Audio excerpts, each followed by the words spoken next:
they went to the queen to tell her her subjects had no bread. Do you know what she said? Let them eat cake. Who took the bomb?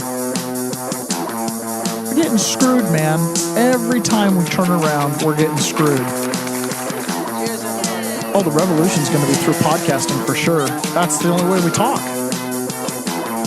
It's the little guys that take the brunt of everything. It's got to stop. Peasants, man. We're just peasants. Every one of us. You watch those old movies, you see the peasants in the background with the kings and queens walking around. We're those people. We're those people.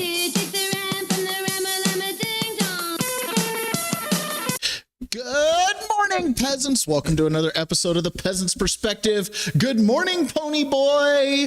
We made it. We made it. Holy cow. What a busy weekend. There was like terror all over the world. There was good news. There was bad news. It was a surprisingly busy news weekend. And at the end of last week, you know, the Democrats released a whole bunch of new Epstein pictures. You don't do a lot of like news digging and stuff, right? No, some stuff got dropped, huh? Yeah. A bunch of nothing. Okay. So the Democrats, right, you've got till the 19th to have the Epstein files released. The courts have all signed off, so we're probably going to see a lot of stuff. Okay. So the Democrats are getting out in front of it. The Democrats on the committee, and they've been dropping, you know, these photos. Now they did drop some photos. Nothing that I saw was something that either I haven't seen before or was a group, like a party photo. Right. And that's one of the challenges with these celebrities. It's like, well, of course, celebrities have pictures with every other celebrity. These guys are narcissists. Yeah. You know what I mean? That's expected. Yeah. You go to Palm Beach or whatever, and you're going to, of course, take pictures with everybody hanging down in Palm Beach. Yeah. And there was a day not long ago where Republicans and Democrats could hang out together socially. Right. And so it's like, OK, so they released pictures of Donald Trump when he owned Miss Universe pageant, you know, taking pictures with like these women. But then they would black out their faces. What? And then the caption would be Trump with a bunch of minors. Well, turns out this was like a newspaper clip from 20 years ago. And it's like, we know these are adult models, you know? So they did that a bunch. They would black out. So then people started putting out pictures of like Trump with Bill and Hillary and whatever, and black out Hillary's face. And be like victim. Victim from two sex predators. So anyways, it was just a big nothing burger, but it kind of had like a 13-hour news cycle, because then we got hit with a terrorist attack and another terrorist attack. We got a big Australian terrorist attack. Oh, yeah, I did see something about that. And then you had Brown University. And then, so somebody walked into a classroom opening day of Hanukkah. Pop, pop, pop, pop. Don't have the shooter yet. Still on the loose. Jeez. So anyways, we'll talk about some of that stuff, but it was a pretty busy news cycle, and it kind of squished the Democrats' little launch there. But of course, you know, when you're online, there's so many people that are just period toxic, you know. Okay, so another thing that's happening here is we are having major rain in the Pacific Northwest. Like, holy cow. That's biblical.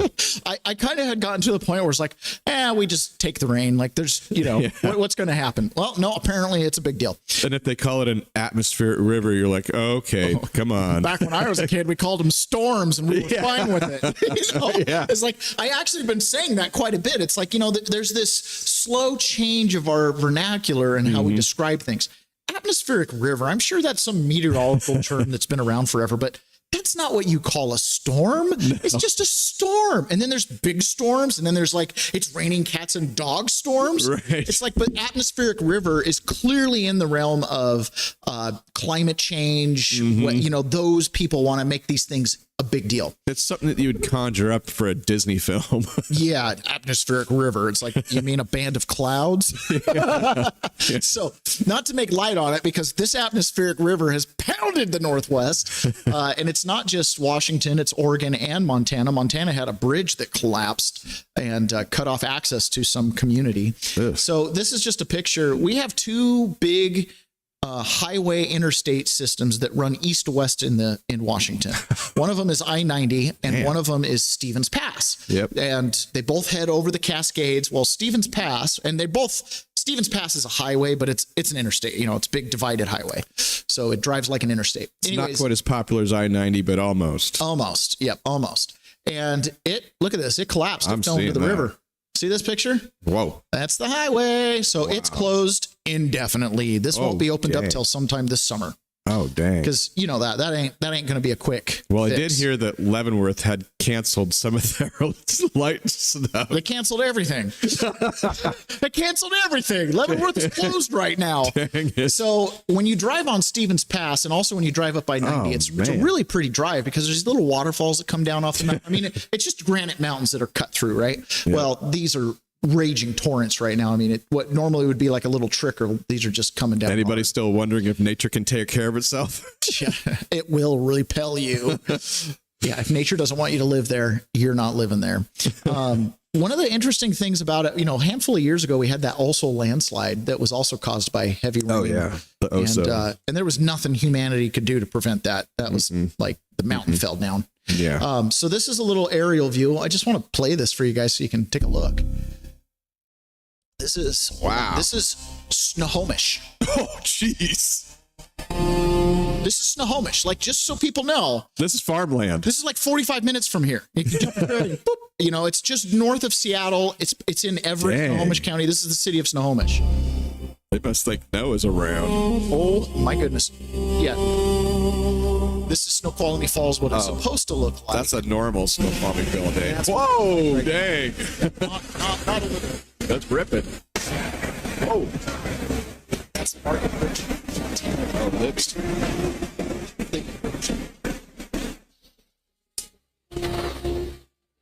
It's impassable. This is Whatcom County.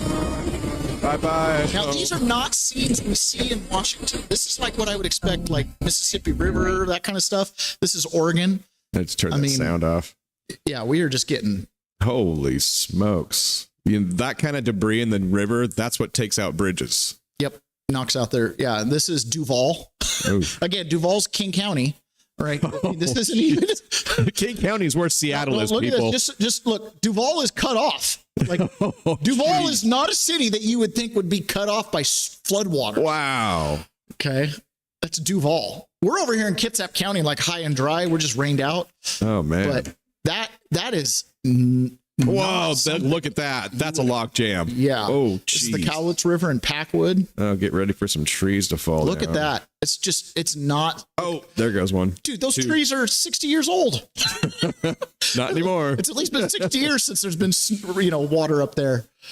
It's unbelievable. Where's the media coverage? Right here. We're doing it. Yeah, you guys are all tuned into the Peasants' perspective. Anyways, really, wow, really stunning. In the audio here, this bridge is shaking, and these guys are like, "Should we get off this?" Yes. Yeah. Dummies. Yeah. Anyways, so it is raining hard. It was raining hard this morning. I actually had to put my windshield wipers on high. Which, by the way, for someone that lives in the Northwest, we don't even always turn on our windshield wipers. No. funny. I still drove the speed limit. No problem there. So a funny thing I just saw the other day. I just saw this meme. This guy gets on. He's like, it's been bad rain out. And I haven't seen a single umbrella. So let me let our listeners, because we got people down in Texas. Right? There are some things in the Pacific Northwest that are kind of cultural things. One, it rains a lot, no umbrellas. Yeah. You are not going to see an umbrella anywhere. If you see an umbrella, that is a tourist. Yeah. They do not live here. There are no umbrellas. We are clearly... Or somebody who recently moved here. We wear hoodies and Patagonia down jackets. That's it, okay?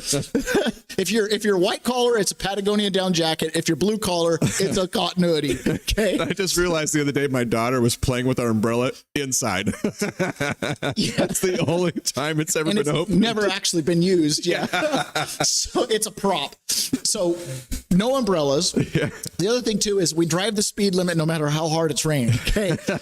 When I lived in eastern Idaho, right, the snows would be snowpacked for 3-4 months out of the year. And you drive.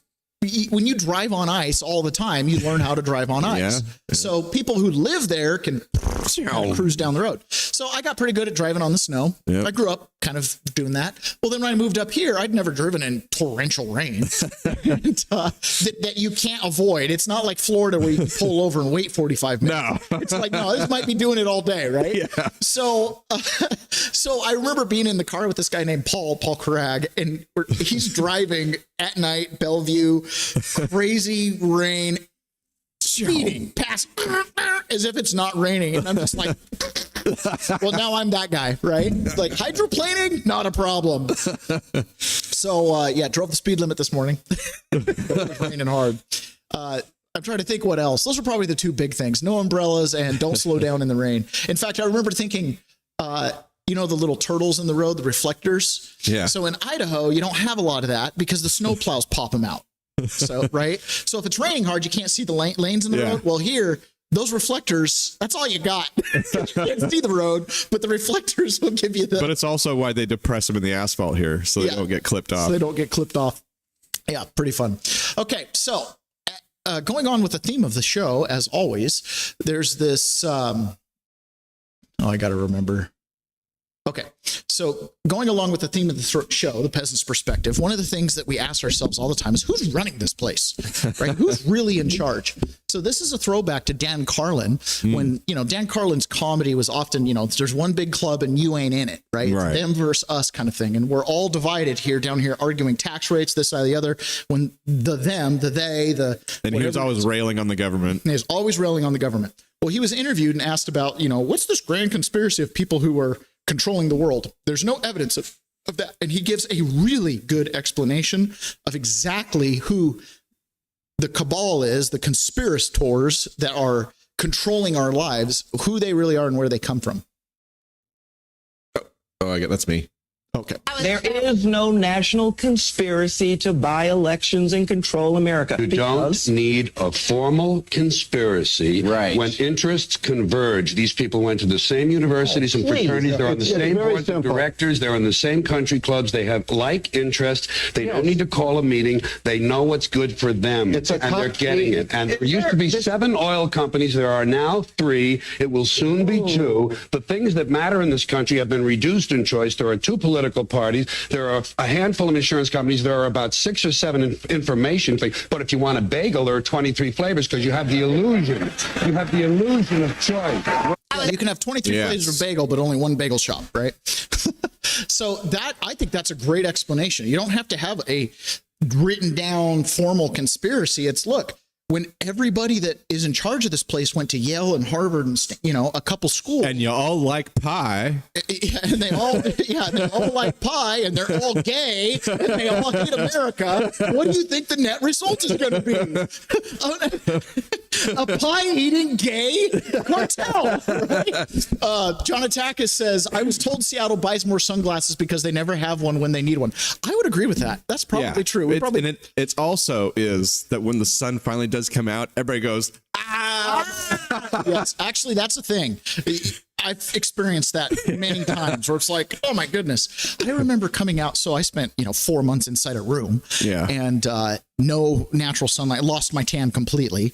And when I finally made it to Missouri and I could go out on the yard, it was like, I was so sunburned because I didn't have a hat. So I was peeling all over my forehead and everything. But yeah.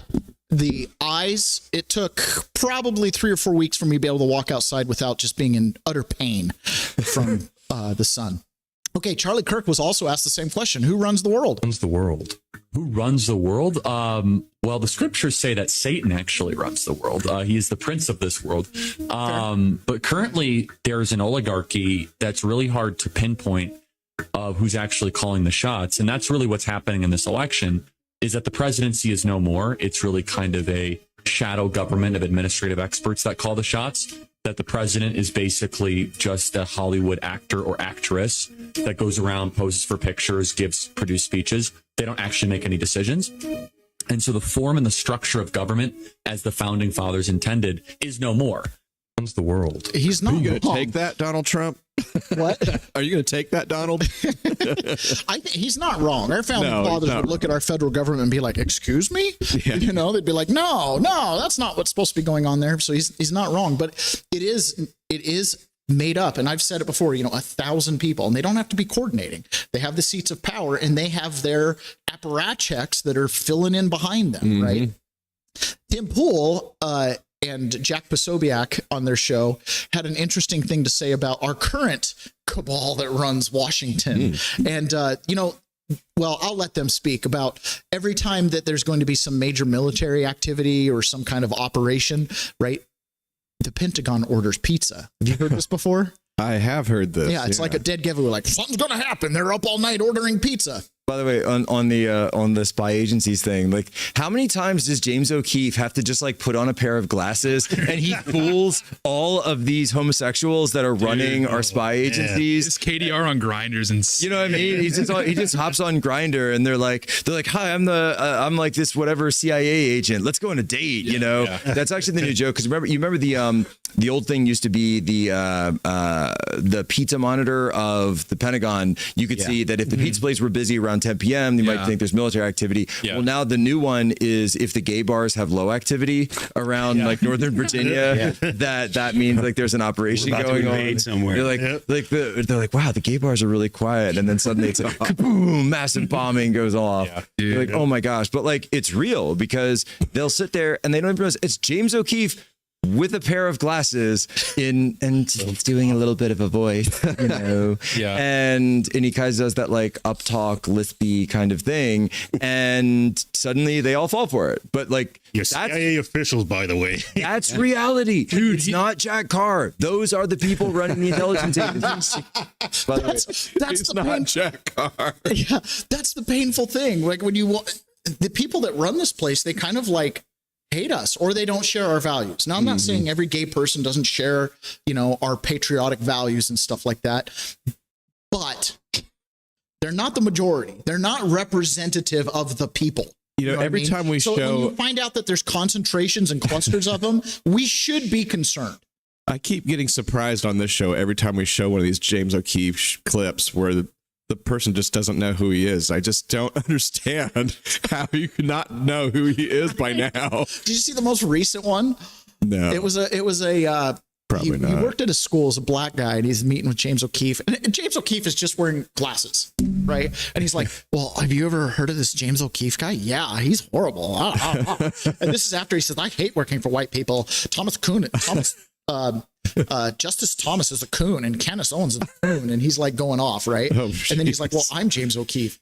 What? And he gets up and runs away and trips, and it's like this big funny thing. So that happens all the time. All right, to get a little bit more serious though, obviously we have talked a lot about who runs the world, and as peasants, like we have to live here. Like we don't have the capacity or nor the desire to go run the world. I don't care what my neighbors are doing. I'm just trying to manage my house, right? And so for us, it's good to know. It's good to just understand where we stand in all of this. And right now, we are experiencing a red-green alliance. And we've talked about this a couple months ago. The red-green alliance is the red Marxist with the green Islamists. And Islamists very much, by the way, are Marxist. Like when I was in prison with my Al-Qaeda friend, he was Marxist avowedly and had very cogent political thoughts. And you know what I mean? Like he could talk about competently Marxism, because Marxism itself in a little vacuum is just like Alexis de Tocqueville. It's just pick your philosopher and use it as your lens. He knew how to make the Kool-Aid. Yes, it's the application of it that fails miserably, because at the end of the day, all collectivist systems that are not family-based fail 1,007% of the time. They've done the statistics. Okay. So, trust the science, folks. Trust the science. Stats don't lie. Okay.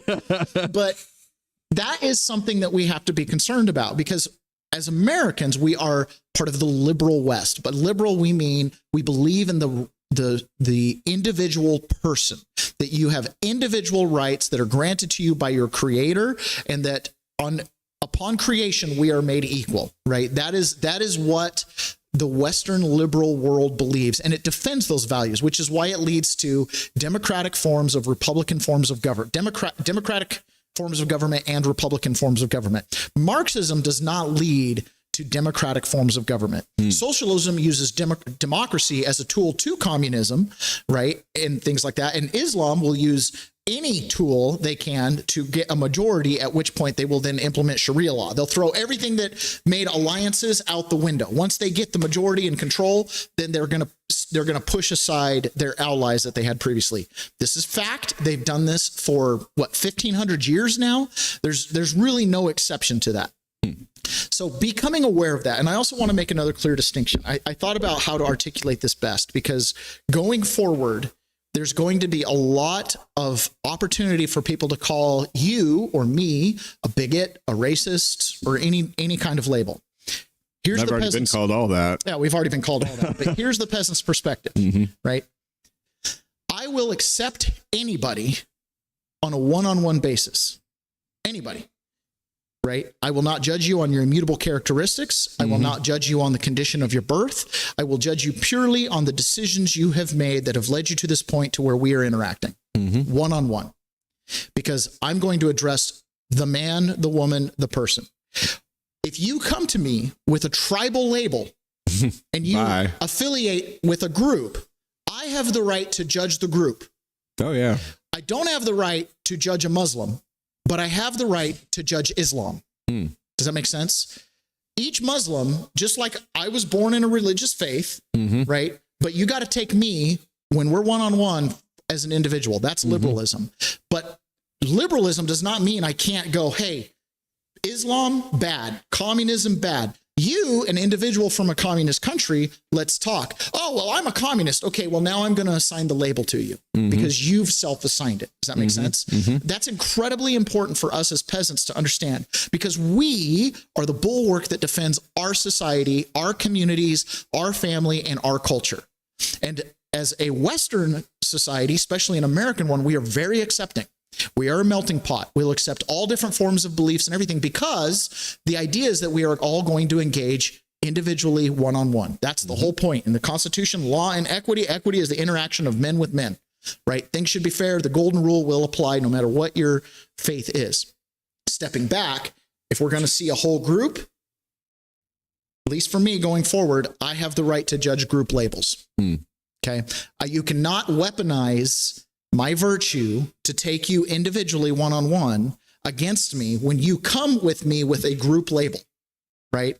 If you want to label yourself as black, okay, then I'm going to judge you based on all of the black culture. If you're going to label yourself as Islam and defend it all, then okay, well, then you're in that group. And that applies with any other group. One-on-one, again, Muslims are the believers in Islam. Islam is the religion. I don't have a problem with Muslims. It's Islam that we struggle with. Does that make sense? So President Trump was asked about this thing because he also pointed out this same problem with Islam. Do you think Islam is at war with the West? I think Islam hates us. There's something there that there's a tremendous hatred there. There's a tremendous hatred. We have to get to the bottom of it. There is an unbelievable hatred of us. In Islam itself? You're going to have to figure that out, okay? You'll get another Pulitzer, right? But you're going to have to figure that out. But there is a tremendous hatred, and we have to be very vigilant. We have to be very careful. And we can't allow people coming into this country who have this hatred of the United States. I guess the question is... And of people that are not Muslim. I guess the question is there a war between the West and radical Islam, or is there a war between the West and Islam? It's radical, but it's very hard to define. It's very hard to separate because you don't know who's who. Last night you told CNN, quote, Islam hates us. Did you mean all 1.6 billion Muslims? I mean a lot of them. I mean a lot of them. Do you want to clarify the comment at all? Well, you know, I've been watching the debate today, and they're talking about radical Islamic terrorism or radical Islam. But I will tell you, there's something going on that maybe you don't know about, maybe a lot of other people don't know about. But there's tremendous hatred, and I will stick with exactly what I said to Anderson Cooper. There's tremendous hatred from Islam towards the West. Islam is a political ideology masquerading as a religion. It really is. Right. And again, you know, our virtue doesn't even want to cast stones or attack religions or anything like that. But we're past that. We're past that. You know why? Because they're behind enemy lines here, or they're behind our lines. This is Ilhan Omar, who of course has become almost like a meme of Islamic invasion of America. Imagine having someone at the House of Representatives. Have you ever watched SpongeBob SquarePants? On occasion. She reminds me of Squidward. Yeah, I guess. Okay. Now you'll never unsee it. She reminds me of Squidward. Oh my goodness. Oh man. Yeah, she's kind of got an attitude like Squidward too. That's kind of funny. Okay, so this is Representative Ilhan Omar, who again kind of represents this Islamic takeover. Now, I want to point some things out here. When I was in prison with my Al-Qaeda friends, and there were quite a few other Muslims too that we would talk quite often, and but he was like Pakistani devout, right? Okay. Like, I mean, he bought into it. The fact that they accused him of being Al-Qaeda, he was Al-Qaeda adjacent in his belief system. He was not Al-Qaeda, at least according to him, but he was definitely like fully supportive of their activities. Okay. Let him into hot water, clearly. So Representative, but one of the things he said, because Dearborn, Michigan voted for Trump. And how did that happen? Well, they don't really approve of Trump, but Trump's made a lot of inroads in the Sunni world, that kind of thing. But what it ultimately came down, and I said, one of the biggest political miscalculations the Democrats ever made was assuming that they could just get the Islamic vote. And here's what he told me. He said, in Islam, they will not allow a woman to lead the congregation. You can advise the congregation, but you cannot lead it. He says, so you can have a representative like Ilhan Omar or any of these others, but they cannot lead. A woman cannot lead a man. She can advise a man. Right. And so that he's like, they won't vote for a president on that basis alone, even if Trump is, not their whole cup of tea. Now, being fair, a lot of Muslims are not committed to Islam, just like there's a lot of Christians that aren't really committed to Christianity, right? They're commercialists. They're there just to make money and just to have a good life and raise their kids. I'm all for it. Doesn't bother me one bit. But here is someone who really touts the Islamic line and really does not like America. To be coming out of our country. I mean, I grew up in a dictatorship. And I don't even remember ever witnessing. By the way, her dad was the dictator. I'm serious. Her dad was the dictator. She grew up in a dictatorship. Her dad was the dictator. They fled Somalia because Somalia deposed her family. I don't even remember ever witnessing anything like that. To have a democracy, a beacon of hope for the world to now be turned into one of the worst countries where the military are in our streets without any regard for people's constitutional rights, while our president is spending millions of dollars propping himself up like a failed dictator with a military parade. It is really shocking, and it should be a wake-up call for all Americans to say this is not the country we were born in. This is not the country we believe in. This is not the country our founding fathers imagined. And this is not the country that is supported by our Constitution, our ideals, our values. And we should all collectively be out in the streets rejecting. I promise you, Thomas Jefferson, when he sent them to go take care of the Barbary pirates, was not envisioning one day Ilhan Omar would be a representative. You know what I'm saying? This is the result. I have a hard time listening to that. Yeah, it's hard. This is the result. So yesterday in Australia, on what's called Bondi Beach, the Jewish community down there apparently goes down to Bondi Beach every first day of Hanukkah, and that's kind of where they kick off their little celebration. I don't think we know there wasn't exclusively Jews there. It's a public beach. It's not a Jewish beach by any means. It's just they gathered. Well, two men opened fire on those people. Now, Australia has some of the strictest gun laws. Right. They did a whole confiscation thing. So it's very difficult to get anything semi-automatic in Australia. Now, there are a lot of guns in Australia, more than before they had the ban, but they're all bolt-action hunting rifles. They're not concentrated around where this happened. So this shooting went on for 20 solid minutes. These two men just standing in the open shooting. I think if the number's 39 people wounded, 11 killed or something. Where's the cops? Oh, no, they were standing around the corner scared. For 11 minutes, they failed to respond.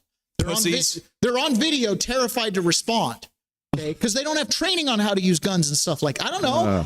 Who knows what's going on there? But yeah, where are the cops? This couldn't happen in most American communities. If you go live fire like that, I mean, even if you were to go down to the mall, good chance 1 in 10 people walking in the mall are armed, right? You can still carry culture.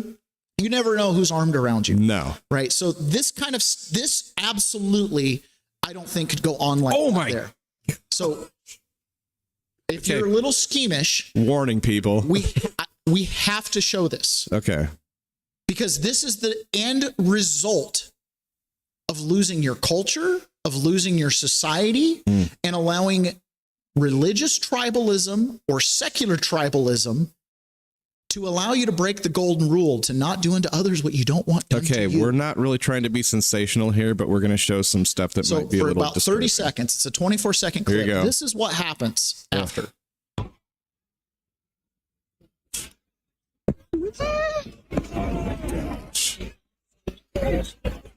This is after the shooters are both taken out.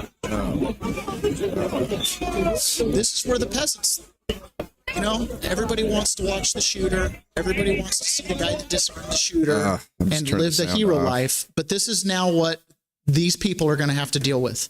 These families are altered forever. There was little children that were killed. There were grandparents that were killed. Everything, shot and injured. That we have to live here. We have to live in these places after these atrocious events happen, right?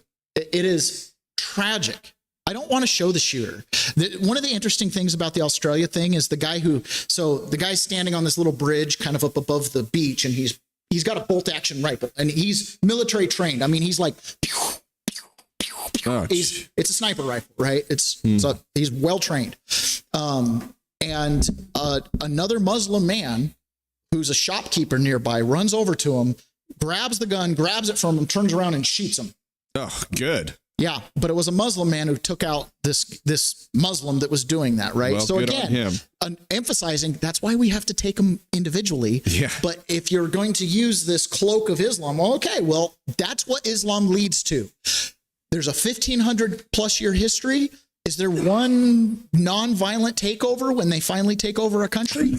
You know, and now sometimes when we talk about this, we call it anti-Semitism because Islam is very anti-Semitic, okay, generally. And any time that you have this hatred towards a tribe, right, that leads you to act on individual actors that may or may not be, you know, just because, you're going to see those results. This is John Fetterman, who understands clearly, like, we're being stupid about the way that we're letting in Palestinians, and because they hate Jews, and it's a bellwether, right? Now we can talk all day long about what the Jews do or don't do. When I say the Jews, I'm talking about the political nation of Israel and their government. Okay. I'm not talking about every Jew everywhere, please. Okay. But when we're talking about Israel and anti-Semitism, it's a bellwether. People who were going to paint Jews with the sins of the world typically don't really, you know what I mean? Like, they're a little culty. And so that's why when you see anti-Semitism, once the Jews are gone, then it's anti-Christian, it just starts cascading, right? Because any group that says, well, I'm anti that, well, then you're supremacist because somehow you believe your tribe is superior. Does that make sense? So that's what John Fetterman's pointing out here. And you always have to, those things kind of penetrate. And now, so that's where we're at. I mean, how can't we just defend, a lot of these views and not just call it what it is? Anti-Semitism is a worldwide scourge, and it's constantly demonstrated to be deadly, and it keeps manifest itself in these things, just like what's happened now in Australia too. That's right. And Senator, a moment ago, Lindsey Graham was with me, your colleague from South Carolina, who said a warning to anyone who is trying to say that there should be a Palestinian state. If you create a Palestinian state, what you will get are more killings of Jews. Do you agree? Absolutely. It's an absolute betrayal for Israel and for the worldwide Jewish community, like whether it's France or Australia or any of these nations, our Western allies now calling for a two-state solution when Hamas refuses to disarm and are actively trying to kill Jews. I can't imagine why anybody would do that at this point. That is not the appropriate reward after 10/7 and this thing. So I absolutely support Israel's continue to take out leaders from Hamas and Hezbollah as well too. They need to be held accountable, and I do hope they can work together with the American forces in Syria to take out the people responsible for taking 2 American lives in Syria just yesterday now too. Okay. When the left, a Democrat on the left talks about Islam, they'll almost always talk about anti-Semitism. That's their buzzword for Islam. Notice how everything he said there, well, they take over here, they take over there, right? It's the anti-Semitic. As a perfect example, when the Islam runs out of Jews to persecute, they come for the Christians next. Look at Nigeria, right? Massacres happening over in Nigeria. Absolute massacres because there's no Jews to fight. So they just pick the next thing. And that's exactly what we have to be aware of here, right? Now, within the Islamic world, there's kind of 3 factions. There's the extremists, the Wahhabists, the Al-Qaedas, the ISIS, the Caliphate pushers. There's the extremists. There's the criminals, right? The people that are really just there because, like any criminal, they're just criminals. And then there's the liberals. And by liberals, we mean the ones that are kind of awakening. The ones that are awakening are UAE, Qatar, Saudi Arabia, Lebanon. These are going through major reforms, very secularizing, right? And want to do business with the world and don't need to share, don't feel the urge to spread. Does that make sense? So that's where Trump finds his allies. That's the Abraham Accords, right? It's, listen, those of you that share liberal values, there is a renaissance happening in Islam. It's kind of being spearheaded by MBS over in Saudi Arabia and by the UAE, who have completely embraced capitalism, not Marxism, right? They are helping lead the charge, and we should ally with them to the extent that we can support them in helping tamp down their extremism. And that's been the interesting thing, is those nations have been warning for 15 plus years that the extremism that we have in our country, please don't think it's coming from us, right? Like, they don't support it. That was part of Saudi Arabia's big purge 4 or 5 years ago. It was like, we want to just eliminate this. They started giving women driver's license. They wanted to change the culture so that the people of Saudi Arabia weren't constantly being led away by these extreme imams, because the previous leaders in Saudi Arabia, the king, was kind of letting the imams run society. Does that make sense? While he just collected tax revenue. Well, MBS is like, we can't do that anymore. Now they just have entertainment, movies. It's like really liberalized. This is Christopher Hitchens, notorious atheist, who's talking about resisting Islam. And this is, 25 years ago that he said this, but the advice is as true today as ever. And wouldn't it have been great if some of our leaders had taken this advice back then? As a Sufi Muslim, I'm very ruffled by the title of your book. Did you have to settle for the literal negation of Allahu Akbar? Yes. I thought, thank you for that question. Thank you. Every Allahu Akbar reminds people that we're in a very serious struggle with a very depraved religion. It's very clear to me that the most toxic form that religion takes is the Islamic form. The horrible idea of wanting to end up with Sharia, with a religion-governed state, and that the best means of getting there is jihad, holy war, and that Muslims have a special right to feel aggrieved enough to demand this, I think is absolute obscene wickedness, and I think their religion is nonsense. God speaks to some illiterate merchant warlord in Arabia, and he's able to write this down perfectly, and it contains the answers to all human. Don't waste my time. It's bullshit. But you're saying this thing about it. As a Sufi Muslim, I'm very ruffled by the title of your book. So he goes on to talk about, you've got to start resisting. He's like, what's happening in England and other countries is, in the name, your priests and your priest class, your clergy, are weaponizing virtue, weaponizing the turn the other cheek and all that stuff. And they're opening the door and they're letting the barbarians in, is the way he described it. And this is what that looks like. So this is from Chicago. Okay. This was just a little while ago. Unfortunately. This was just like a couple days ago. Maybe it's going to throw a date on here. Hopefully I'm not wrong, but this is Chicago. Okay. This is Chicago University. And this is one of these, Muslim religious or Islamic religious scholars. Unfortunately, these days we don't repeat this enough, or we don't. Oh, this is November 14th, 2025. Men of Ummah on YouTube, Chicago Islamic scholar. This is in the United States of America. What is Men of Ummah? What is that? It's like, Just some I don't group? know what Ummah means, but I'm looking at this and I'm like, it's their, you know, I Their don't young know. men's group or something? Yeah, it's that whatever they're, right, All right. Men of Ummah, okay? This is in Chicago, All right. state of Illinois, country of the United States of America, right? Translated. We don't have this aqidah concept firm in our minds that Islam did not come to coexist. Islam Islam لا يعلى. Islam يعلو ولا يعلى عليه. And Islam is raised high and nothing is raised above Islam. We can't think of Islam that it came to live with these other religions in the sense that Islam is a religion amongst those religions and they have a share with the truth.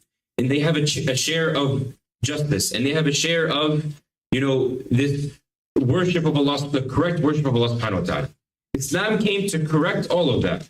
Islam came to remove the oppression of all those religions, and it is the only truth, and it is the only way to justice. They do not believe they can coexist. They believe they're superior. And so if you go study the Quran, there's a couple different ways that the warlord Muhammad describes how to take over.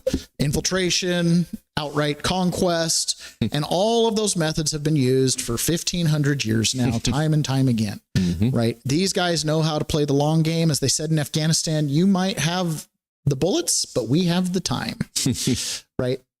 Now, in our country, clearly we are going through some kind of breakdown, and this ties into that red-green alliance. The communists have been trying to take over our country for a long time, going all the way back to post-Civil War. Okay. After the United States Civil War in the late 19th century, Marxism and Hegel and these philosophers coming out of Germany created this political concept of Marxism, Hegelian dialectic in order to advance the cause of the leader, with a lot of Machiavellian principles applied. And they started to try it, right? They started to try it with the Paris Commune, and then eventually the Bolsheviks, who were students of Marx and Engels, although Marx and Engels never really made it, they weren't around for the Russian Revolution, but 1913, we had the Russian Revolution. That same thought process, that collectivist thought process found roots in the United States during the Civil War with Abraham Lincoln and his cabinet.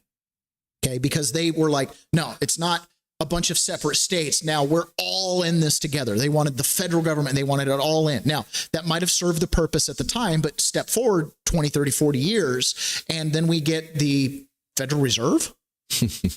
We went from the Gilded Age, where every man's a banker, to the Federal Reserve. There's one bank, okay, and then all the other subsidiaries. You just controlled the economy.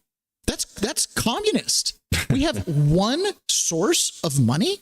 You mean my gold, no matter how many ounces I have, I can't pay my taxes with it. I can't buy groceries with it. I'm forced to use a centralized common currency.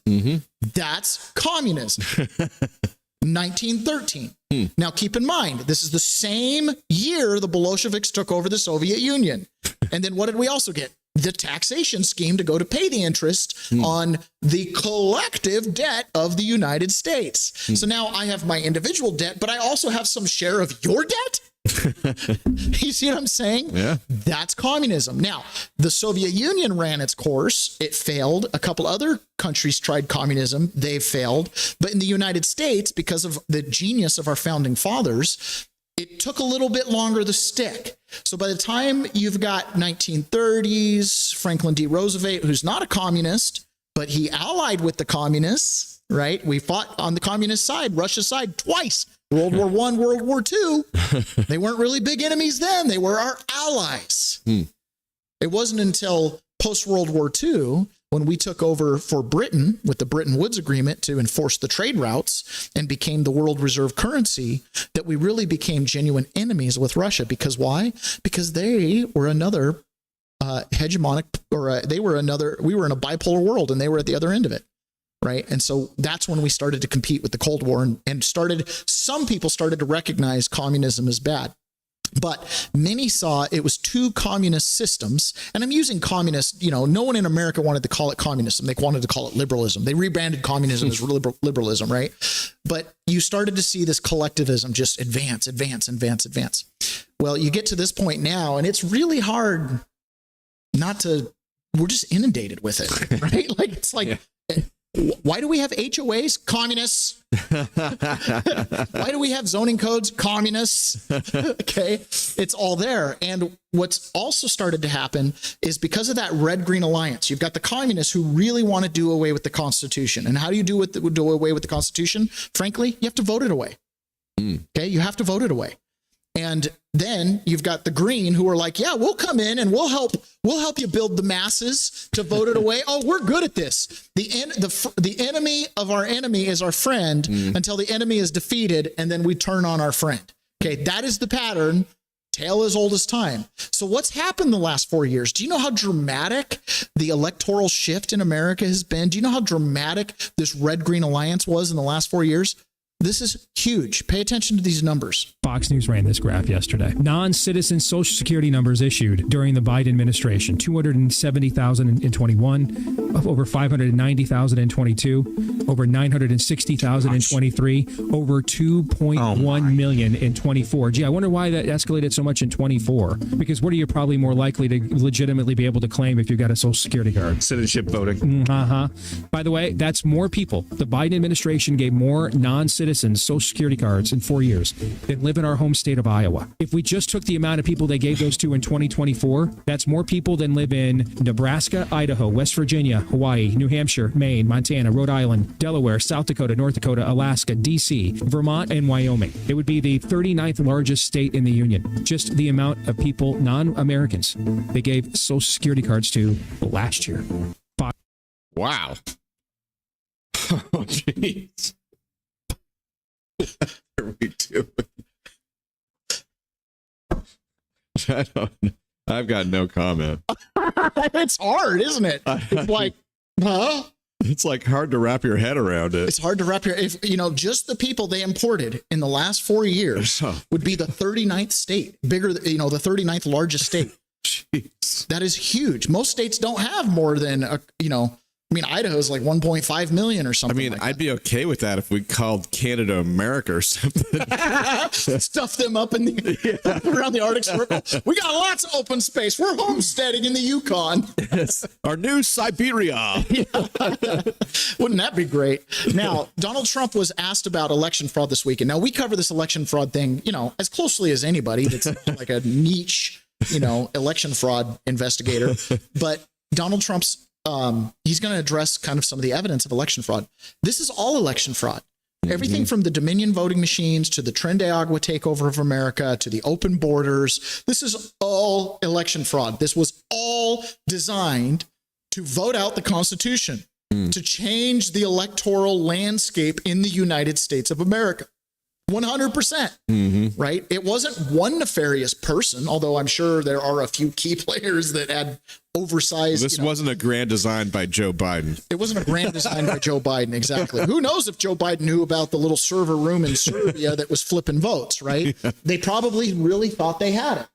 So that's where this is what Trump is saying is we've discovered all this evidence of election fraud, and it's going to be coming out in truckloads. That's all they're good at cheating in elections. Very good at cheating. They're professionals at cheating because we won in 2016 by a lot. The election was rigged in 2020. We have all the ammunition, all the stuff, and you'll see it come out. It's coming out in truckloads. And California's election, New York also, but California more than any other place is so rigged. It's such a rigged election. We won the Hispanic vote. So a lot of people say Republican wouldn't win California, but I won the Hispanic vote. I won in Miami. Think of that. In Miami, I won the Hispanic vote. Along the Texas border, I won every single city or town touching the Texas border, and they're 85 to 90% Hispanic. We won the Hispanic vote. If the vote in California was legitimate, which it's not, they have 38 million ballots. Everything is mail-in voting. They mail out 38 million ballots, and they come in. Where the hell do they go, and where do they come from? It's a rigged election in California because we would win California by a lot. And again, they feel they have the advantage with Hispanic. They don't. Yeah. Now, a lot of us have intuitively sensed that, right? It's like, where are these liberals? Like here, it's like, okay, I get it, but I mean, are we really, is like the population of downtown Bremerton, that little weirdo district we have, is it so big that it outbalances the whole the whole South Kitsap, where there's a bunch of Republicans out there in Port Orchard or something? Well, this is what's going on. This is Arizona.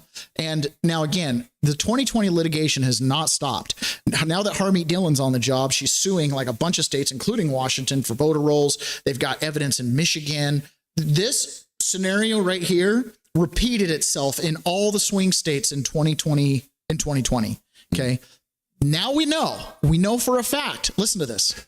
Now, this new data set, as they're calling it, brings the total number of people impacted to 218,000 instead of the 98,000 we first reported. These people were mistakenly marked as having provided documentary proof of citizenship. And Arizona voter registration database now has correctly flagged the impacted individuals. Election officials say they will contact the affected Arizonans with information regarding their status after the general election. That means for now, the Arizona Supreme Court's ruling is going to stay that impacted voters, that includes all of them, will still be able to vote. 218,000 non-citizen registered voters provided no evidence of citizenship, and they're on the voter rolls. And once they're on the voter rolls, you can print ballots, you can stuff ballots, you can adjust algorithms. It's okay, Taylor. We flagged them. We flagged them. It's okay. We flagged them. Yeah, you just have to keep it within the universe of registered voters, right? When Donald Trump lost the election, this is what the world map looked like. Okay, so this right here is left-wing governments are in red and right-wing governments are in blue. Why they inverted the colors, I don't know. So in 2023, right after Lula in Brazil was inaugurated, this is what the Western Hemisphere looked like. From top to bottom, Uruguay, Paraguay, is that Bolivia? Bolivia and El Salvador were right-wing. Everything else was left-wing. Okay. Now, fast forward here to 2026, following governments swearing in Chile and Honduras. Oof. What's something that has changed from 2024 to this? Because last night, just for the record, last night in Chile, their right-wing government just got power. Oh. Okay. We've got Argentina. You've got that's Bolivia. Ecuador, right? Ecuador's up higher, isn't it? Man, I know all these. Paraguay. Got Uruguay here, Paraguay, Bolivia, whatever. I used to be real. I could name all of these. I can't even believe I'm stuttering here while we're live. Okay, but in 2 years, what has changed in 2 years? I don't know. Is this purely the pendulum swinging? Mm-mm. In my opinion, this is they took care of an election problem called Dominion. Oh. That's my opinion. Okay. Okay, because this is pretty significant. It's pretty significant. Now, hopefully, right, with what's happening in Venezuela, if Venezuela will fall, they'll immediately become right wing because that lady's going to be in charge, and Cuba will fall with Venezuela. So this could be like, monumental time in history. For sure. For sure. And it's really important because America holds up the world. This is Elon Musk sitting with Donald Trump. This is prior to Trump being elected. I think it was just prior to Trump being elected. And they're talking about the ship America and how important it is that it stays, solvent and providing support to the world with our value system, because our value system does allow individuals to be individuals. This is like a big deal. And one of the points that Elon Musk is making here is to his cohorts, other uber wealthy, rich people, the Soros, all these other people in the world that have been throwing money at left-wing causes and kind of just, the way I look at it is they're trying to pay tribute to the barbarians, right? Well, just let me keep operating. Here's a little bit, they're just kind of trying to do that. Well, Elon's like, it's a dead end. As the president said, there's a lot of rich people out there. They should be caring more about the country, because the reason they should be caring more about the country is if America falls, what do you think is going to happen to your business? Do you think are we going to be okay if the ship of America sinks? Of course not. What I'm doing here, what the president's doing it's just long-term thinking. The ship of America must be strong. The ship of America cannot sink. If it sinks, we all sink with it. It's essential that America be healthy, that America's economy be strong. America is the central pillar holding up Western civilization. That pillar must be strong. If that pillar falls, the whole roof comes crashing down. Including his There's no ships. place to hide. Including his There's ships. no place to run. Nothing. There's nothing left. As the president said, like there's a lot of rich people out there. They should be I carrying think more. that this concept can't be overstated, and I've been thinking about this a lot. And what Elon's saying there is something that I think that we're not understanding. It's something that he sees that we can't, and I'm trying to see it. And help me here. So, what he's trying to say, and tell me if I'm wrong here, but if America fails, the whole reason that your business will be affected if America fails is because the reason that your business exists and is able to persist is because of the economy of our country keeping business and trade lines open. And the reason that those are staying open is because there's this massive amount of credit that allows goods and services to be traded on credit. And the credit is so massive that it needs to be there to make those channels and those lines stay open. If that massive credit is gone, if America is gone, those trade lines disappear. Who trades billions and billions of dollars worth of product on credit that doesn't exist? I think that's a good point, right? It's the banking. I look at it more of it's simply this. Your business, there's creatures of the private. You and I form a little partnership. We go out and shovel some snow for the neighbor. Just you and I did it. The government's not involved, right? But we didn't require the government to help us do that. Yes. And this is why I'm having trouble, because at that level, it can still operate. Yes. And it will. But if there are markets for ice cream somewhere, but the ice cream can't get there, those transactions don't happen. So that's perfect. The Supreme Court has clearly created a division between the private and the public. Okay. So they call it this. They call it, the Supreme Court used this phrase, creature of the private. People in private association created an entity or a partnership or something and went out and did something, and it requires no force of law. It's handshake agreements. Even if there's a contract, it's private. There's no government involvement. Okay. But we self-enforce it. Right. So we have to operate normally in a situation like that. It's got to be a peaceful environment. Then you have creatures of the state.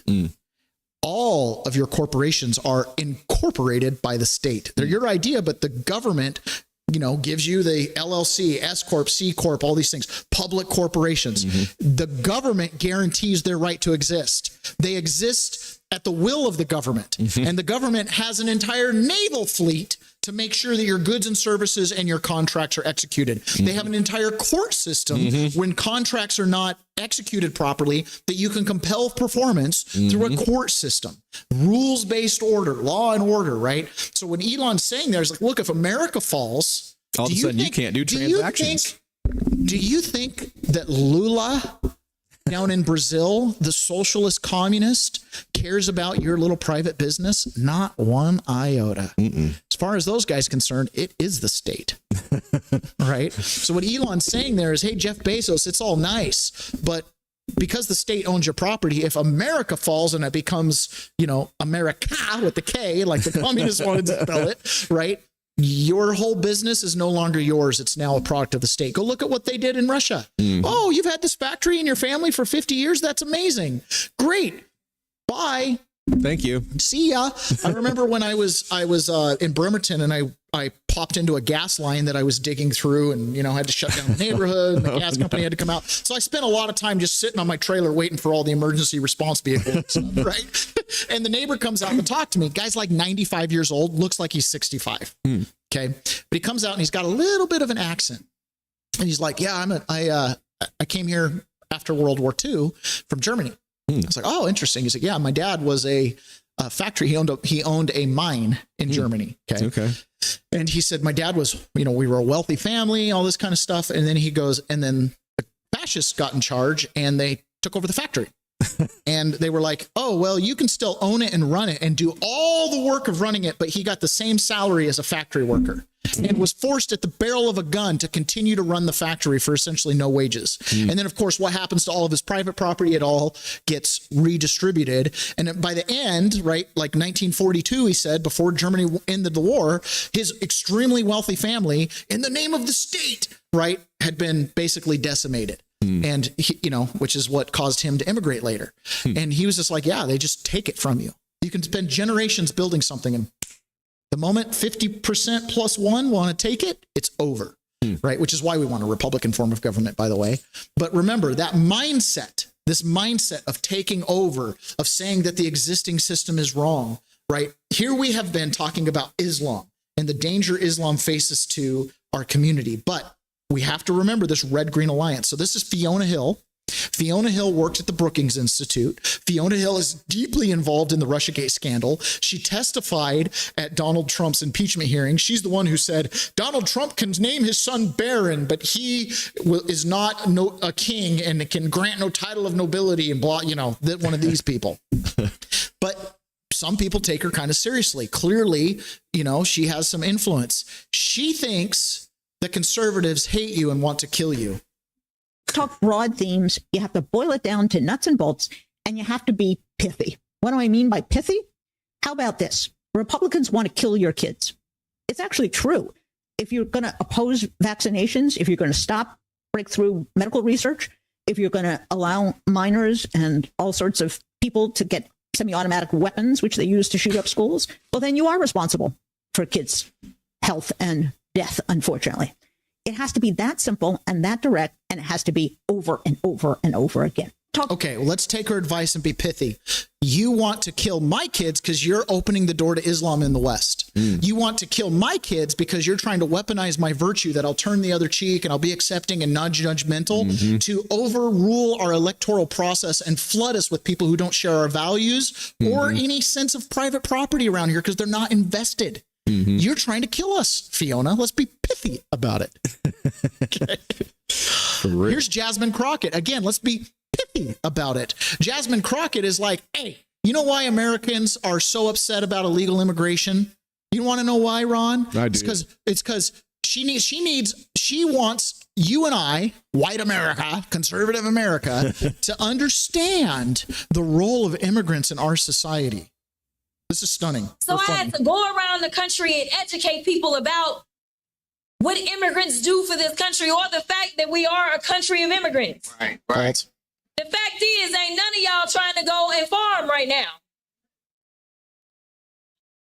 Now, I just got to say, not a lot of people want to go and farm right now. Has nothing to do with anything other than regulation, lack of ability to make profit. Well, go be a cattle rancher so you can sell your cattle to the 5 cartel companies that do all the cattle butchering. Yeah. Go deal with the FDA, US. None of that is why go grow people some. don't You want to grow some soybeans right now? Yeah, none of that is why people don't want to get in farming. No. Okay, so I'm lying. Raise your hands.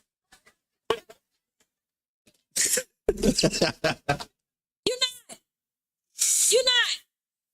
We done picking cotton. Oh, brother. So bring in the immigrants to pick the cotton. Oh, brother.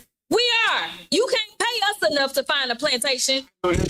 So Let's be pithy about it. What the heck? Well, the reason we want to get rid of the immigrants is because we want to send the blacks back into the cotton fields. How old is she? What the heck? She's like 25.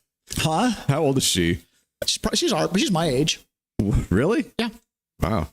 She comes from a wealthy family. She's well educated. We've played a couple clips of her before when she was a defense attorney, right? She's taken on this urban ghetto street thug persona as a way to get votes. That's not who she actually is. And she's very intelligent, right? So, but that's it. We don't want to go back to the fields. Nobody wants to farm. That's why we need immigrants. Or the rednecks will go back and do the farming. We're fine. We don't need the black.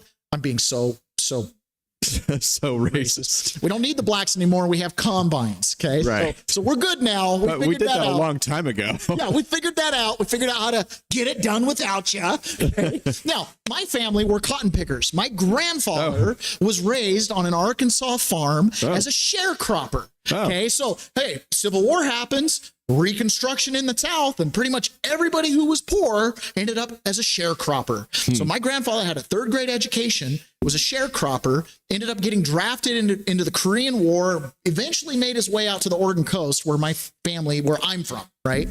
But he was a cotton picker too. And guess what? She's right. I don't want to go back to pick cotton, but I wouldn't mind owning the cotton field with a tractor. And they can't pay you enough. You can't, yeah, but you can't pay me enough. Okay. Okay. Here's another thing too. This happened this week, and this is the future that we could have if peasants got involved. Really, truly, if you think that we have no power in this, there's a moment in time right now where our elections, though everything's questionable, the number of ballots, the number of voters, all those kind of things. But as far as the machines are concerned, the algorithm may or may not be working. Okay, it's just plain and simple. The other thing too is at a very local level, a lot of these votes don't attract, the eye of Sauron, so to speak. And so things can happen pretty rapidly if they're not prepared to counter it with fake mail-in ballots or the algorithm. Okay. So you have to get involved. This is what a little small community in Michigan did, changed everything. Voters in a small Michigan township tossed out their entire town board last night. A locksmith was even brought in to change the locks on the ousted officials' former offices late night. They were voted out because they supported a controversial battery plant linked to the Chinese government. It is the latest dramatic chapter in a story News Nation's been covering for the last year. And News Nation's senior national correspondent Brian Enton joins us now from Michigan. You were here last night and said that they were going to change the locks if they managed to kick them all out, and they did. Yeah, they changed the locks, Elizabeth. I think this is almost something Americans all over the country sort of fantasize about, booting out their local government if they don't like them and they're not getting the job done. Well, that's what happened here in Green Charter Township. We're in the town hall. It's very strange because the government is just gone. They all packed up yesterday. This was the supervisor's office. He took his desk, took a bunch of other stuff. It's empty now. The clerk's office down here, Elizabeth, where they do a lot of the town business, is just empty. The new board members are going to move in, get everything going, and they say one of their biggest priorities is stopping that project that's associated with China. How cool is that? They got enough people involved, and they came in and voted them out in one fell swoop. Imagine what that map of the Western Hemisphere would look like if the Dominion machines are totally shut down, and in the new landscape with X and people being able to communicate. Imagine what it could look like that, right? What Donald Trump is doing at a big scale is kind of like that, except he's got, all the forces of the world. Going to be a lot of sad blue hairs around. Right. But the way we take back our country is literally township by township, right? It's one at a time. This is why I'm so involved in the local GOP, is because it's like, you have to. We can bitch and moan and complain all day long. We can do this podcast, right? We've got Carlito down in Puerto Rico, surfing today. Surf's up. Apparently, Marizo's heading to Cabo, great. But at the end of the day, we have to make a difference in our hometown.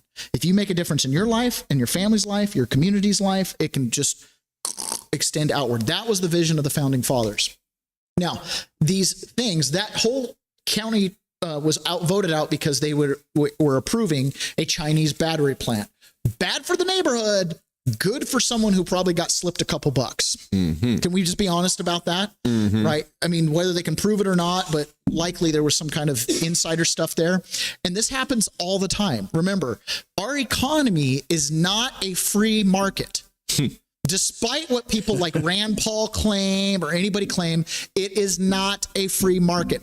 And Rand Paul would agree with this too. By definition, when you have one central bank, the Federal Reserve, in charge of economic policy, that's communism. Okay, so Rand Paul wouldn't disagree with that. But we don't have a free market. You want to know how unfree it is? This is kind of the backroom things that these masters of the universe do.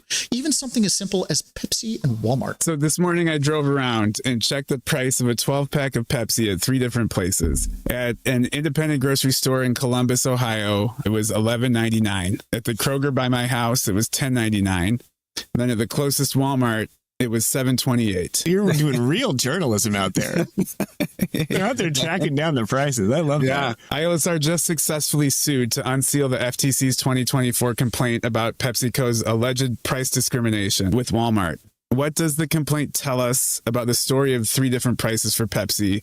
Why can't we just say Walmart has low prices on Pepsi and that's good for consumers? The FTC looked at a bunch of internal Pepsi emails and communications. The executives at Pepsi would talk about Walmart's prices as our prices, as if this is all one big company, Pepsi and Walmart holding hands skipping through a field, right?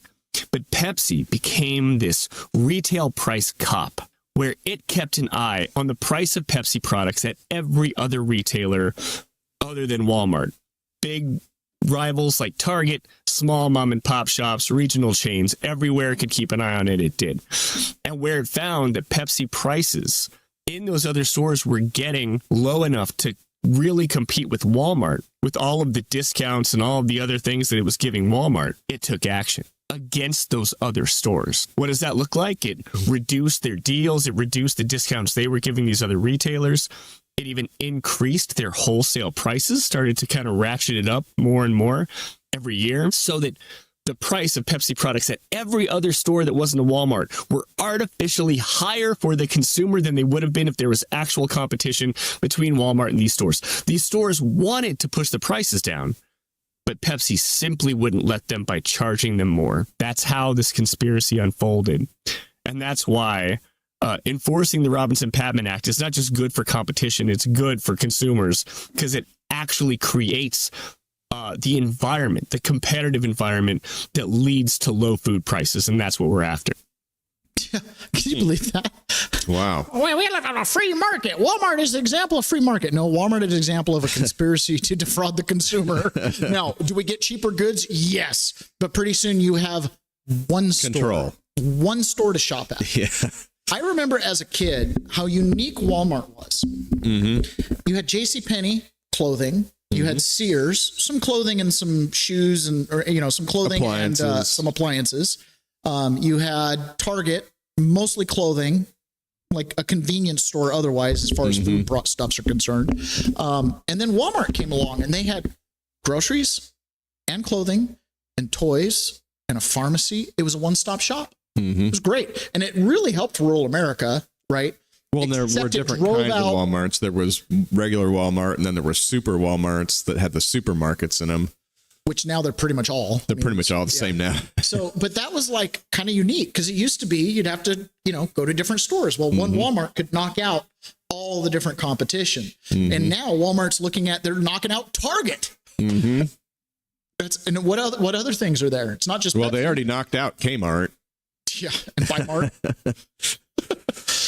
Another thing, too, with just abject lies. This is Hakeem Jeffries. Now, remember, we just went through this whole government shutdown about giving illegal immigrants more health care. We've gone through all this other stuff. Now, there have been laws on the books saying that illegal immigrants and people that are not supposed to be getting Medicaid, services they're not supposed to get it. The laws are on the books. But there's been every kind of executive workaround and carve out and just flat out corruption and turning a blind eye to the point where Hakeem Jeffries can testify to this, that no one's using these services. Under current law, undocumented immigrants are already ineligible for Medicaid, the ACA exchanges, and for SNAP benefits. Not a single undocumented immigrant in this country gets a dime in federal taxpayer dollars for any part of comprehensive. He just said not one single undocumented immigrant in this country gets a dime of taxpayer dollars. That's just a lie. Hello. I know. Mean, come on, dude. Now, one of the other big lies, and this is getting to be a real issue. When Kristi Noem was up testifying last week, one of the things that, she asked, have you deported any U.S. veterans? And the answer was no, we haven't deported any U.S. veterans, like people that served in the military. And turns out there were quite a few veterans that self-deported, but they weren't captured by ICE. And then there's a whole bunch of other, Patty Murray, that we're going to show this here in a second. Patty Murray had a constituent here in Washington that was bit by a dog. Turns out he wasn't a constituent. He's a criminal, right? So this is the spokesperson for the Department of Homeland Security correcting some fake news. This is really good to hear from the government. And I also think it's funny that fake news has now become part of the official lexicon of the government, which, by the way, Trump used fake news to come after the legacy media. But now that fake news is just a moniker, it's like conspiracy theorists. Oh, you're a conspiracy theorist. Oh, you believe in fake news, right? So just heads up. But either way, they're combating some fake news or some misinformation.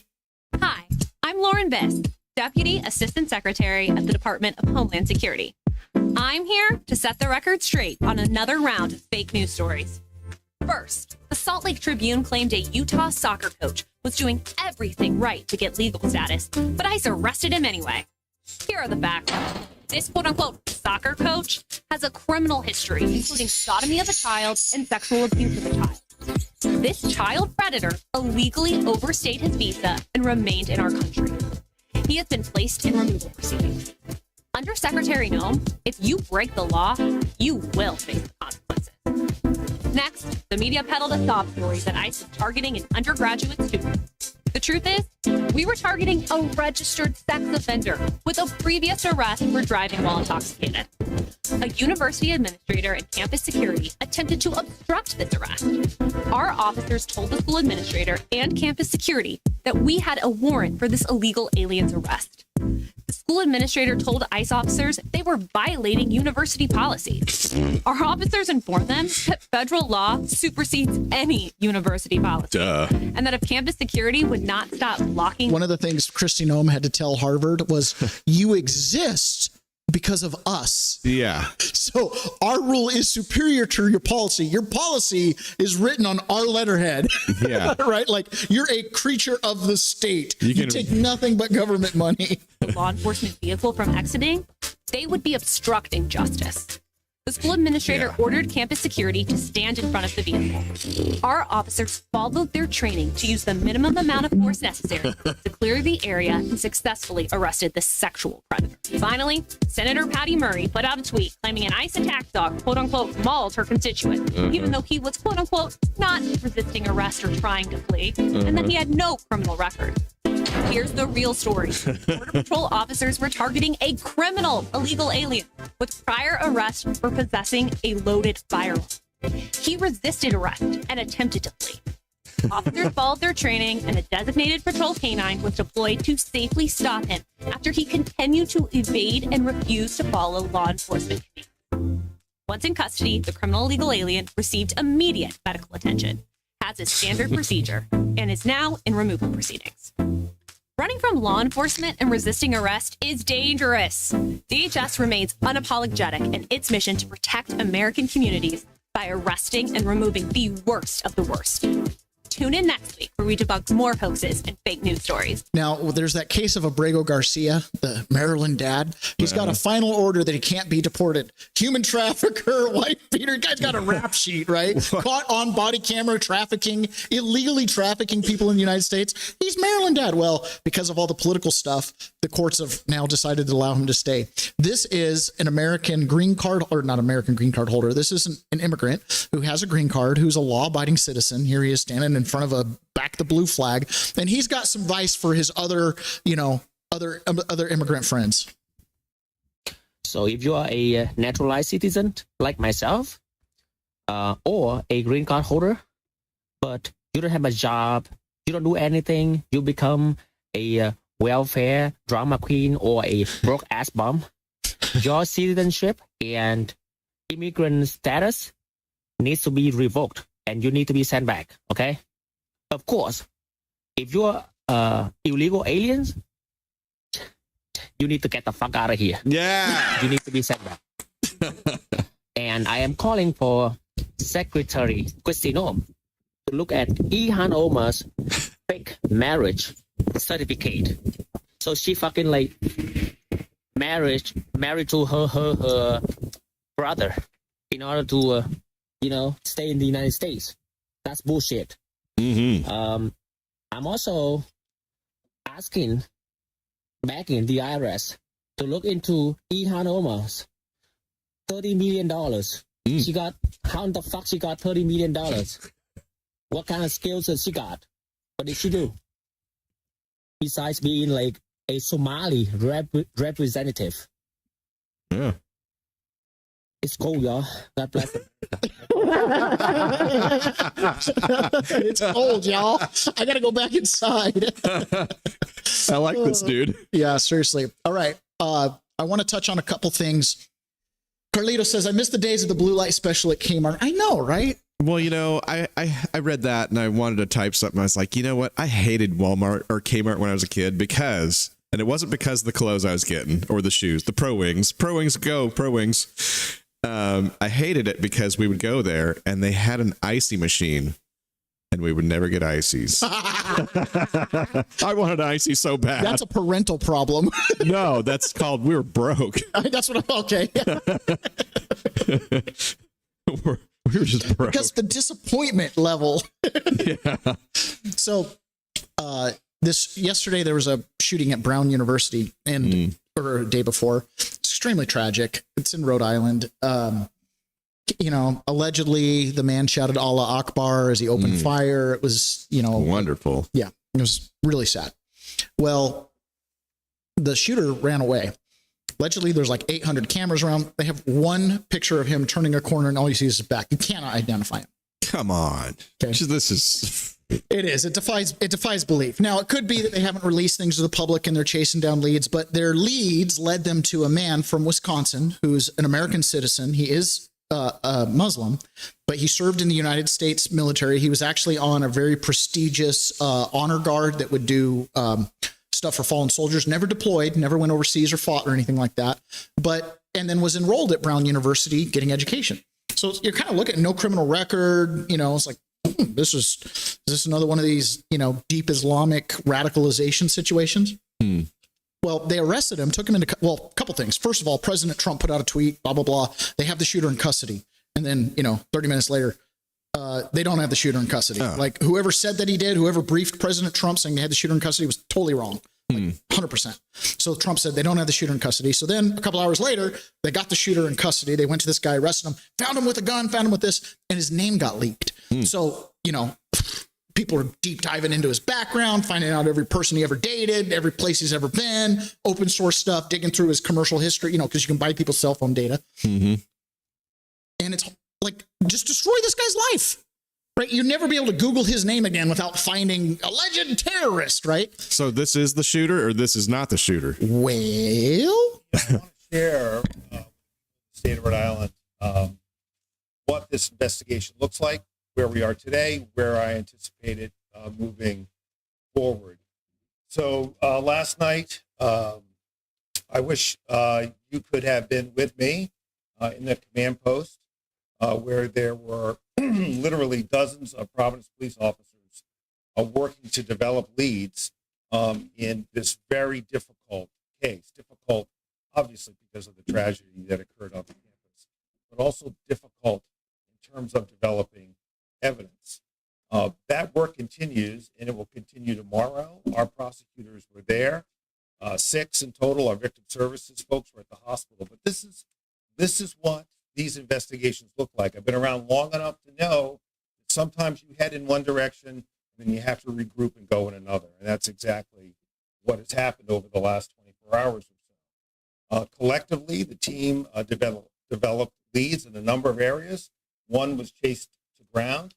It led to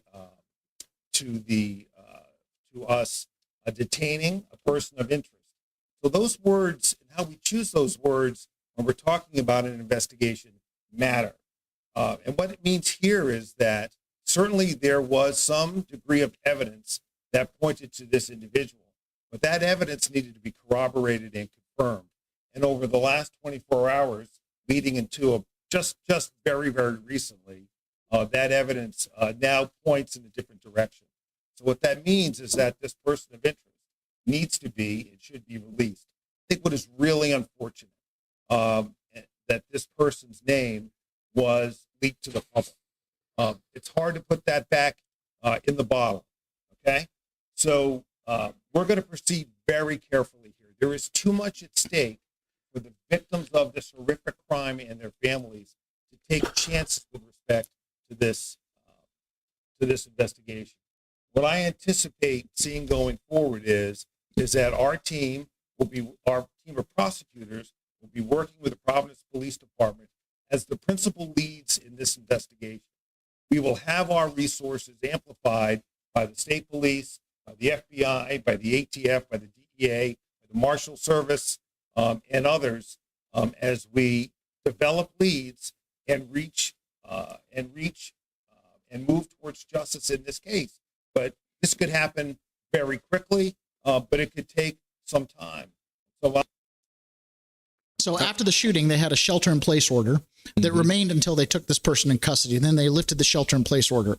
Turns out it's the wrong guy, and the shooter's still on the loose, and they don't know where he's at, and the shelter-in-place order's out. So do you see the problems here? And then his name got leaked. Whoever leaked his name, there needs to be an investigation in that person. He needs to be criminally charged. And then this guy needs to sue the bejeebus out of Rhode Island and whatever agency that person was with. And he also needs to not get killed by some local nut who thinks he's doing the right thing by taking out the bad guy. Bingo. So we need to not have that story happen. Now you have this on the backdrop of what's going on with Brian Cole Jr., who may or may not be a patsy. Now, he's mentioned person of interest. I was turned on to by one of our listeners, Robert McPeasant, asked me to watch Person of Interest, the TV series. So on Prime, and dude, that's a good show. Good show. Smokes. I'm watching that, and I'm like, they did this to me. Yeah. Right? Because that's like 2010 to whatever that show was. So it's all, I'm like, that's a large language model. That's just AI. That's Grok. You know what I mean? I'm like, that's the machine. It's Grok. Absolutely terrifying. I also have just been thinking that, you know, if somebody wants to yell Allahu Akbar or whatever they're yelling right before they commit one of these shootings, there needs to be an enhancement. What's going on? I was just staring at myself. Oh, I'm sorry. There needs to be an enhancement on the crime, is what I'm trying to say. If you're going to be doing that kind of thing, don't you think? I think so. I mean, I think it should be an enhancement where you just go like straight to the gallows. They do have some hate crime enhancements and stuff like that. I've never seen them used against people just for the sake of shouting Allah Akbar. You know, they just declare it an act of terrorism or whatever. Okay. Now, I don't want people to feel like there's no hope. Amazing things have happened. Donald Trump has absolutely changed the American economy. Changed it. Now, it's just a matter, it's like turning a cruise ship. Once you turn it, or a better example would be an airline, Uchtdorf. When I was an airline pilot, there's a German guy that's a leader in a church that's always using airline 3 degrees. Yeah, exactly. When you take off from LA, if you change your trajectory 3 degrees, it's the difference between going to New York and going to Miami. Right. And so that's what's going. Trump has changed our degrees. Now, in the beginning, we're still really close. Affordability, right? But over time, we're going to start to see the difference. So the difference is starting to manifest itself.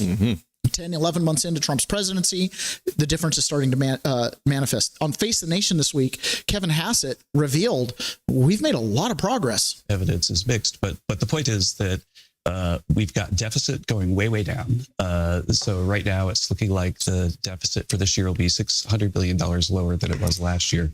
That really helps lower inflation. We've got the trade deficit cut in half from last year. And so all of these things are things that should continue to move us towards the Fed target of 2%. Yeah. If we can get the economy right and ease people's daily grind, they'll be less inclined to look for alternative systems, right? And they'll be less inclined to call themselves a victim and then look for some kind of ideology that empowers that victimhood and then desire to overthrow the oppressor. So that's really good. Give that a little bit of time. That'll be excellent. Now, Howard Lutnick is a salesman. Okay, he's a salesman, but I like his pitch. You've got taxes coming down, no tax on tips, no tax on overtime, no tax on our Social Security, things like that. These things, and you drive GDP growth, real GDP growth, not the middling growth that we've gotten used to, this sort of 2% nonsense. This economy, the $30 trillion U.S. economy, can grow 4%. It can grow 5%. And I think under President Trump, you're going to see it grow 6%. And people think, oh, these things aren't possible. Lower rates, lower energy. You're going to have that growth. You're going to fix America doing both sides, raising wages, great jobs coming into this country, bringing down the cost of energy, bringing down the cost of interest rates. You're going to have Americans feel good about the United States of America under Donald Trump. And that's what we're playing for. We're playing for fixing both sides of the spectrum together to make America reach its golden age. You got to do both. You got to have people make more money, and you got to get interest rates down, housing costs down, energy prices down. All right, Mr. Secretary. 6%, that's a goal to certainly shoot for. 4 or 5 would be would be something. It's been a while. It's been a while since we've had that in this country. A lot of people don't think it's possible, but with AI and assuming some other things, maybe it is. We appreciate your time. Thanks. Well, I think you're going to be north of 4 next year, and have me come on in the second quarter and play this pack, and you're going to see amazing numbers. All right. Good news. I really want us to believe that we can make a difference and are making a difference. And the more individuals engage in the system, separate themselves from the system while at the same time engaging. Like there's kind of you have to figure out how to shore up your own personal economics and then go engage in the politics of saving ship America, right? For sure. Donald Trump also mentioned this in how much money we've been taking in from tariffs. Extent because without the November 5th election, you would have had a president that didn't have the courage to use tariffs the way they should be used. And because of the tariffs, we've taken in more than $18 trillion. There's never been anything like it. As an example, the previous administration, Sleepy Joe Biden, took in less than $1 trillion in 4 years. We took in more than $18 trillion in 10 months. I'd say that's pretty good, right? I'd say that's pretty good. And if you go back into history, there's never been a country that's taken in more than $3 trillion to an extent because without the November 5th election. This is a big deal. That's like 80-1. Yeah. Now, if you're not a premium subscriber to Rumble, you don't get to join us over with the Unoffendables in the private chat. We're going to jump over to private and we're going to continue on with this economic discussion. We're going to hear from an actual contractor about the real world results of tariffs and how it's actually changing buying habits, which then changes where the money flows and where the jobs end up. Okay. We're also going to be talking a little bit about Jerome Powell. We're going to talk about inflation. And then we're going to have this really confirming little story about Bill Clinton. And so please join us over in on subscription only, or not subscription, but premium, Rumble Premium. We call it the private. And we'll talk to you guys there. If you want to listen to this, we do upload the audio. So if you're not able to listen to it on Rumble, I'll tell you the cheat code. You can jump over to any of the audio podcast players and you can listen to the end of the show. We'd love to have you subscribe. Please go subscribe on, Apple, Spotify, wherever you listen to podcasts. Please go subscribe. Definitely helps us out. Set your settings to download every day to get download credits. And but anyways, that's the cheat code. If you want to listen to the private side of our stream, you can listen to it in audio. Yep. And it actually, I think, uploads video too if you play on like Spotify or something like that. So, all right, guys, thank you so much. We'll talk to you again.